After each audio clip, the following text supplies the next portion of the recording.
Okay, this is the Cell Collective. It's a website that's based around biological models and the biological processes that go along inside the models.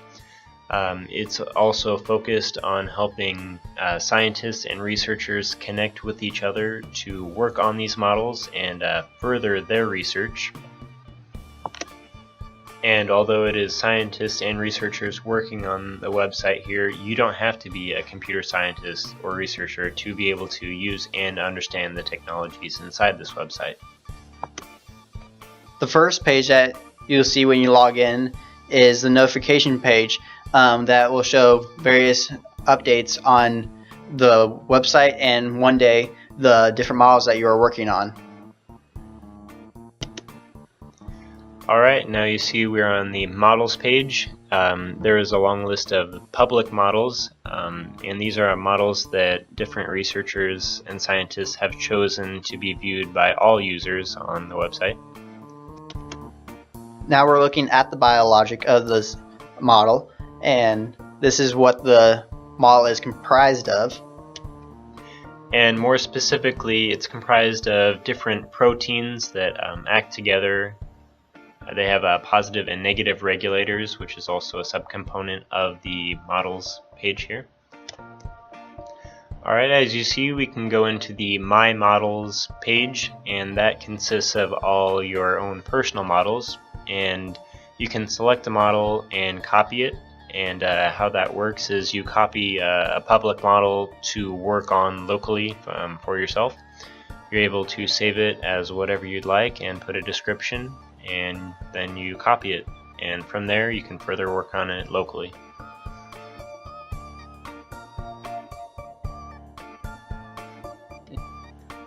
So now that the model was successfully copied over, we can now go into the My Models tab, and you'll see that the model that you just created is there.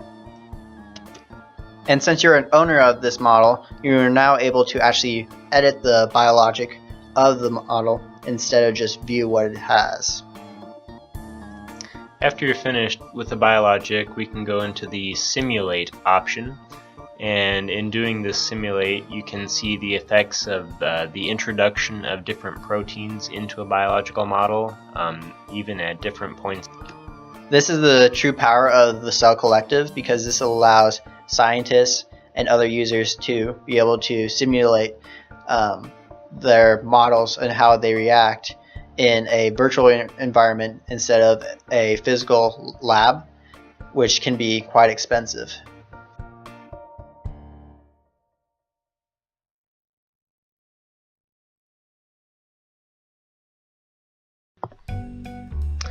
Alright, so we're back to this page. This is the external welcome that users see. But what we did with the website was all on the internal. So the user needs to log in first, and then they'll be able to get to the functionality of what we did.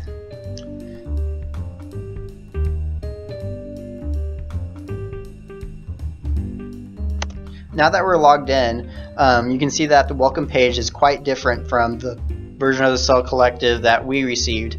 And one thing that we added was a leaderboard. And as far as the leaderboard, we wanted to display the top 10 users, and that's based on how many public models they own. And as you can see right now, there's a lot of blank space. That's because the test server that we're using right now doesn't have very many users, and not very many public models at all. One feature we tried to implement was the ability to dynamically load notifications from a database instead of having them hard-coded into the HTML file itself. Now going to one of the main features of our project is the model page. One of the first things that we did was change the menu to a vertical viewpoint instead of horizontal, and also change the icons. Okay, you'll also notice that the name of the model is bigger than it was before, and right below it you'll see the Cell Collective score. So now we're going to go into the model statistics to see how the Cell Collective score is calculated. we use a complex algorithm of total downloads, simulations, edits, and citations. To demonstrate other features, we're going to go into a more established model, and what we're going to show you is how you can follow and unfollow the model now. So when you highlight over the star, it'll let you know that you can start following it, and once you're already following it, when you highlight over it, it'll let you unfollow. And since this model is more established, as Phil said earlier, you'll see that the score is 300. That's because this has more downloads and citations as opposed to the other ones. That extends the credibility of each model. Another thing you might notice is this graphic down below. This shows the different statistics over time. Here we have a drop down so we can select the time range that you would like.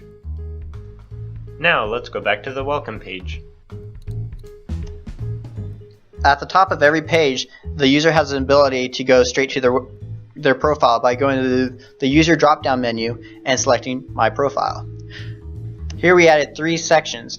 A place that they can list their education, a place that they can list their website so then other people can know more information about them, and also a more generic About Me section that the user can list several paragraphs describing themselves and what work they do.